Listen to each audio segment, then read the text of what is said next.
Within the depths of the strip mall of the damned lies a decrepit video store, long since shuttered. Past the dusty shelves, empty save for spiders spinning their patient webs, beyond the ancient bat-wing doors guarding the sepulchre where once were hidden the perverse and heretical, a secret society assembles to scrutinize those films which are rumored to drive viewers to madness and dissolution.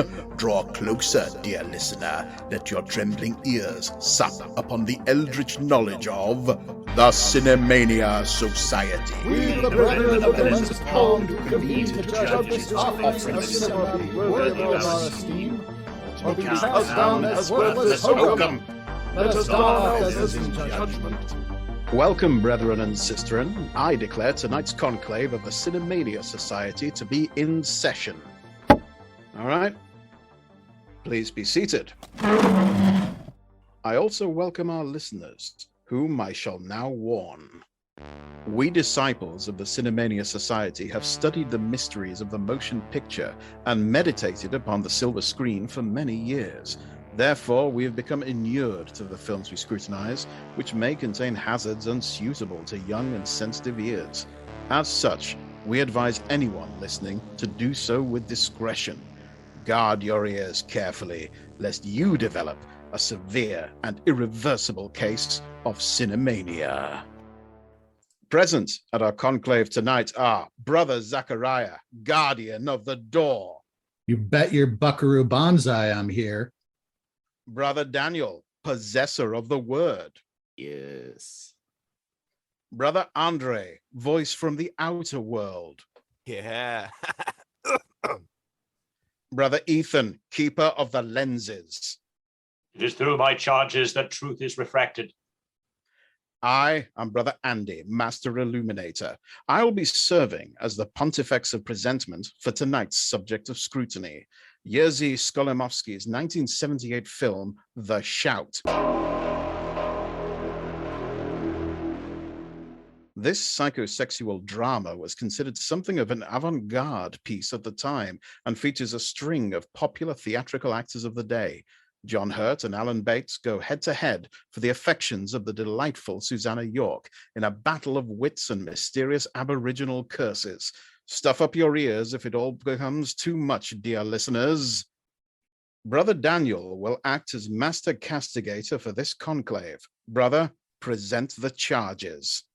Oh, we have quite a lot of charges for you today. This film is guilty of the use of cricket as a narrative device, expecting us to understand cricket, thinking that cricket is interesting, interrupting a perfectly good game of cricket with psychosexual drama, not actually being cricket, having John Hurt make the weirdest ASMR videos we have ever seen, Alan Bates mumbling delivery of his lines in a way that is almost incomprehensible, while covered in sadly comprehensible cow feces, expecting us to believe John Hurt could land Susanna York, use of native mysticism as a trope, having a man stumble through sand dunes in a disheveled coat at the beginning of the film and not have him say it's or and now for something completely different, although the film was shot in the UK in the 1970s and we are all aware that Monty Python was still a thing.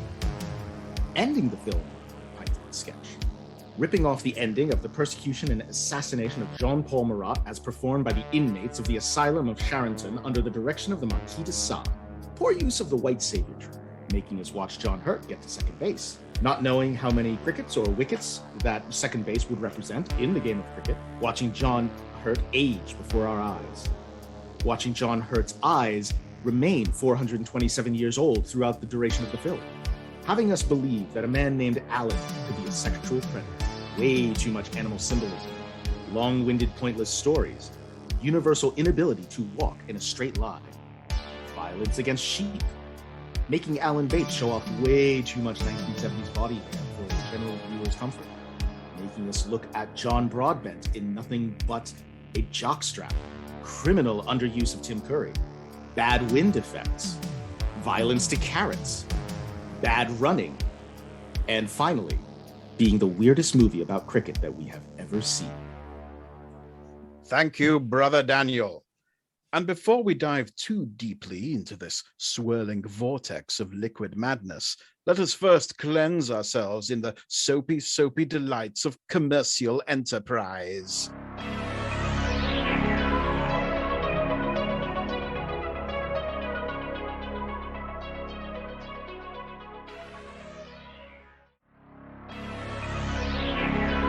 We return, fully cleansed and ready to go on, though our souls may wither and wane.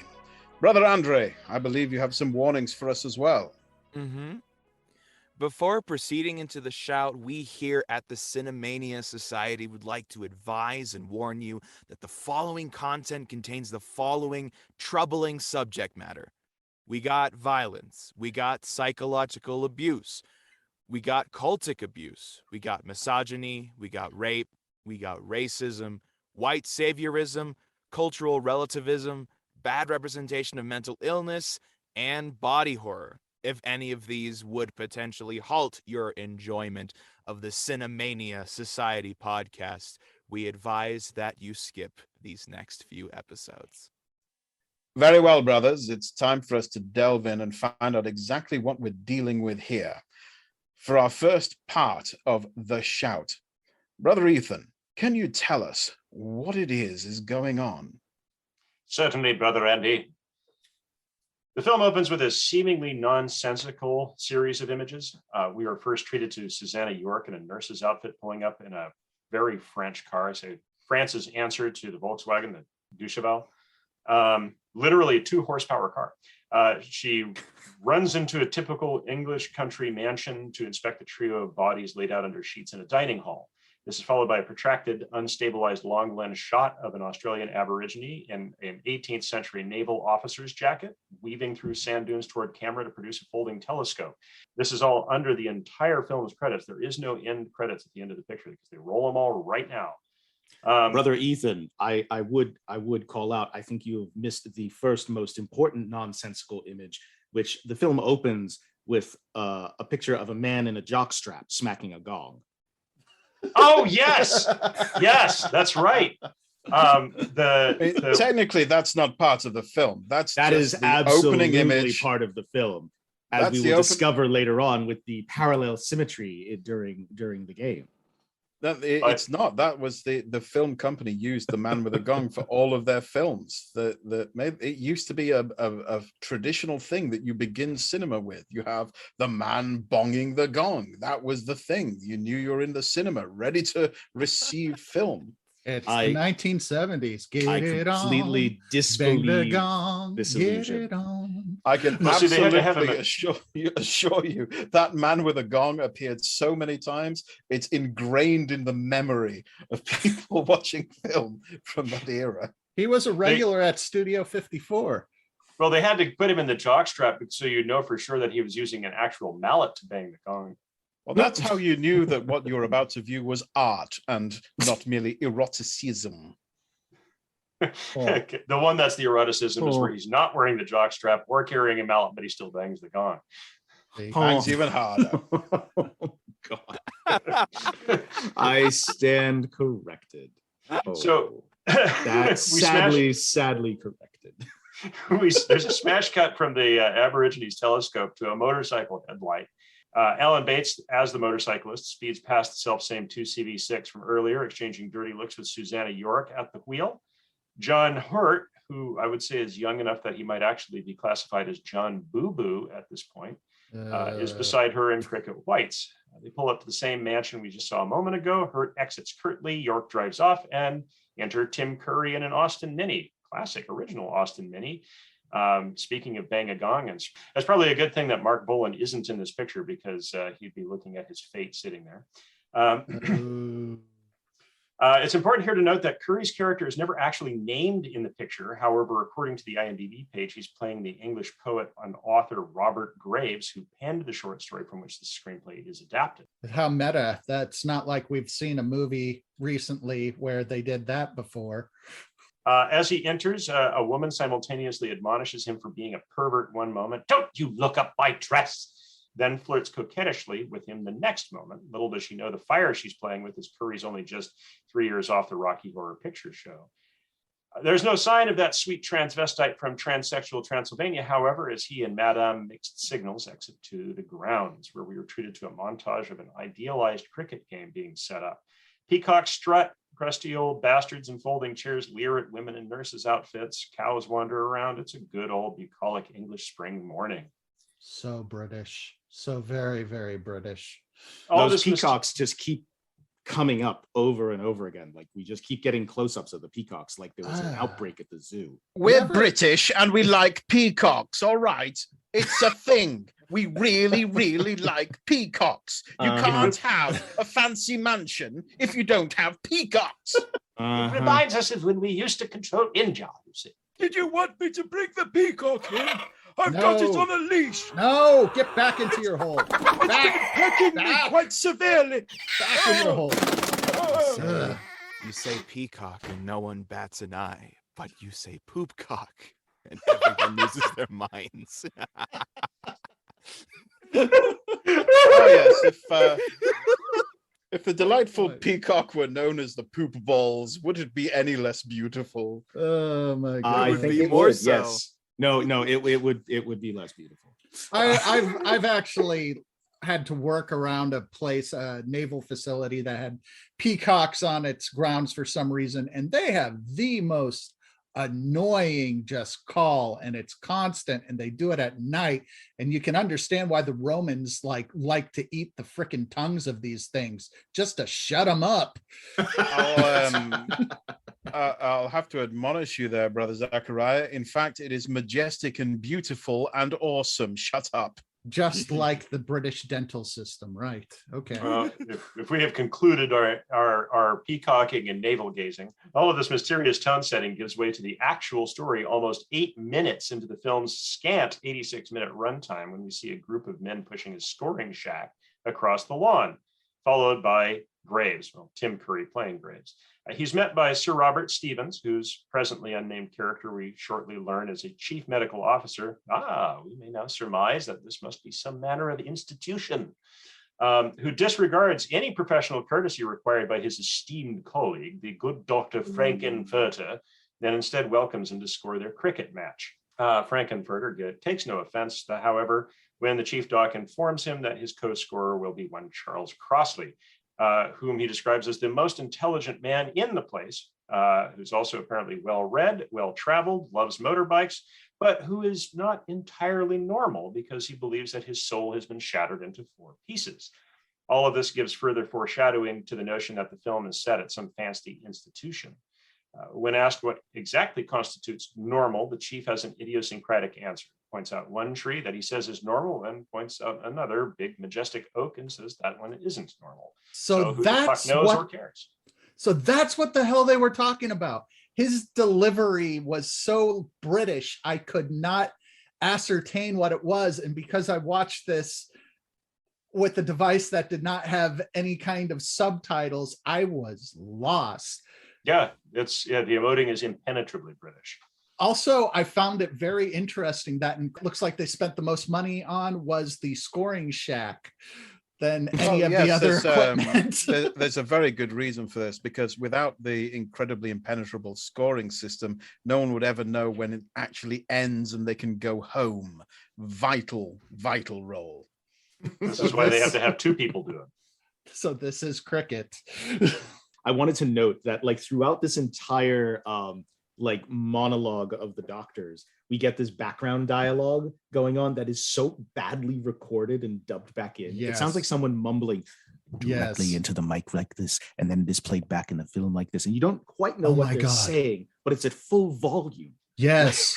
Like it's somebody like whispering in your ear rather than shouting in the background. Oh my God. It's terrible. Oh my God. Yeah. And yet still better than 2010 sound design. Oh my God. You know what? It's avant-garde and majestic, and you all love it. And shut up. How about that? Listen, don't hold Christopher Nolan as don't hold Christopher Nolan as like the single standard for sound design for current films. All right. That guy, I don't understand what he's doing with sound. He's groundbreaking. That's what he's doing. It's I don't know if that's ground you want to be breaking there. It's shale. It's all shale.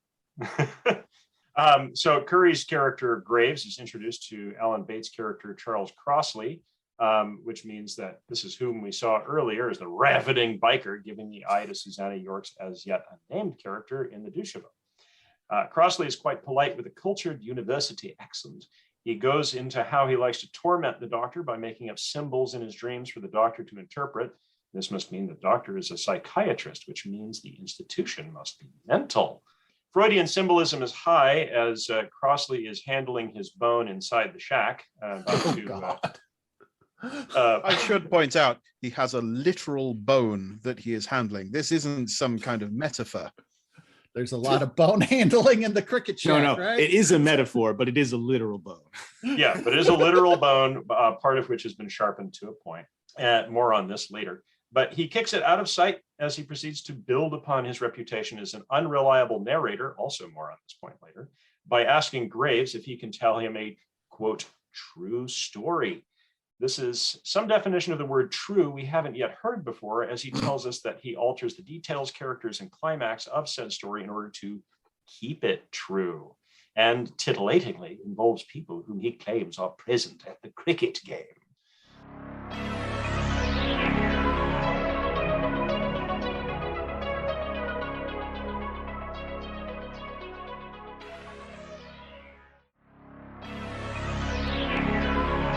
Almost 20% into the full run of the film when we finally crossfade into the main story of the film, which is Crossley's story. It picks up where the opening credits left off, an Australian Aborigine in a naval officer's coat running around through the dunes. And then we smash cut to John Hurt playing Anthony Fielding in the story, and Susanna York playing Rachel Fielding, again in Crossley's story, awakening on those self-same dunes where they've dozed off while sunbathing. This, I have to say, stretches my personal suspension of disbelief to the breaking point. This is supposed to be happening in fucking England, after all. Son? In England? Never! It's important for me to note that due to certain treaties and ancient obligations, we technically own the sun. Something you grabbed during colonialism, is it? I do have to say that, this is supposed to be in the British Riviera in Devon, which means you get to see the sun for maybe a full 3 weeks across a given year. And that's not all. What weeks they are. I'd completely lost. I should have noticed this, but, having moved back from Interzone to California, like this just slipped my mind entirely. Do they have a lot of sun in Interzone? No, not in Interzone. It's covered by the smog of the black. But in California, yes, they have sun and fire, lots of fire. Oh, yes. After awakening, Anthony and Rachel describe to each other a shared dream. The Aborigine we just saw meandering the dunes. They both seem very Englishly unsurprised by this. The emotion level seems to rise up to right about the collarbones, and then that's about as far as it goes. Neither of them seems to find it too odd that they shared the dream together. Rachel recovers her sandals from the dunes, only to find one is missing its buckle, as well as a broken cowbone, but a different broken cowbone from the one we'd seen earlier. Don't forget these pieces. They're important. And then she freaks out for no apparent reason and reburies the bone, as if it's like, oh, this is a sign of someone or something that I killed myself, and I better rehide it so my husband doesn't see it. Yeah, that's an odd point. Yeah, you're right. She does that. But yeah, no, if you're starting to feel a little bit like the guy in Close Encounters of the Third Kind, this means something. This is important. Don't be surprised, because that's about the feeling you should be having.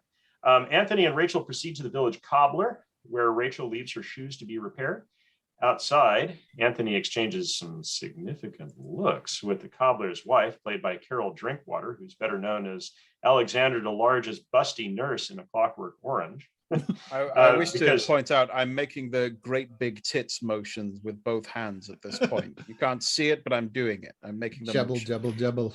Yeah, this is the same actress we saw in Flagrante Delicto and the very end scene of Clockwork Orange. Maximum tits. Indeed. Drinkwater yeah. herself is clearly Ooh. thirsty for Anthony because she makes eyes with him from the upstairs window. But Rachel doesn't seem to notice this. She comes out as Anthony basically waves off the cobbler's wife, and they turn around and almost walk into a mirror being carried across their path by a couple of workmen. An astute viewer might notice that the background reflected behind Rachel and Anthony in the mirror is of the asylum building and not the cobbler's shop. It took me actually the second watch to notice that. It was like, oh, this is clearly an art director making an art director, capital C, creative choice. I completely missed that. I knew that there Yeah, was I did- something significant going on, but I think I got distracted by my boredom with the film. Yeah, I that's saw how that it you was know a- it's significant. That's how Yeah. you realize, because you don't see it. There's lots of ham-handed visual symbolism throughout this whole movie. Very, very like, I am an art director making strong visual symbolism here. Like same thing with the bee. There's a bee at one point you see floating over Alan's head. So many of these choices feel like they were made after the filming of the movie. So they're so heavily inserted after the fact that they make absolutely no sense. I didn't realize which building was in the mirror, but I did see, wait, that is not the right reflection. And I had no idea what it was supposed to mean. What It is feels very this? Herzogian, early Herzogian. What is the symbolism of the bees? I never really figured that one out. The bees! Well, like a bee is buzzing around crazily in his mind. So, like this is, I think it's a suggestion, a subtle suggestion that we all remember that Alan Bates is bug fuck nuts. It's a little too subtle for me, I guess. Yeah. It seemed ham-handed to me as somebody who fancied himself an art director when he was in his youth. But anyhow. It did remind me a bit of your student film. So, yeah. I was the cinematographer part of that. So, yes, we are long accomplices in committing cinematic crimes. The cobbler gazes after them concernedly. We cross-cut to Anthony dicking around in his music studio, engaging in some late 70s ASMR.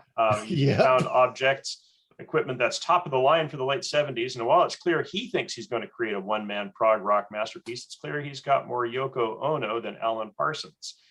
Whatever he's chain smoking throughout the film, I'm going to bet it isn't tobacco. Nevertheless, the big takeaway is that he neglects his wife in favor of wanking his prog rock dreams. Okay, I completely misinterpreted what was going on with pretty much all of that, which happens throughout the goddamn movie. I thought he was a Foley artist.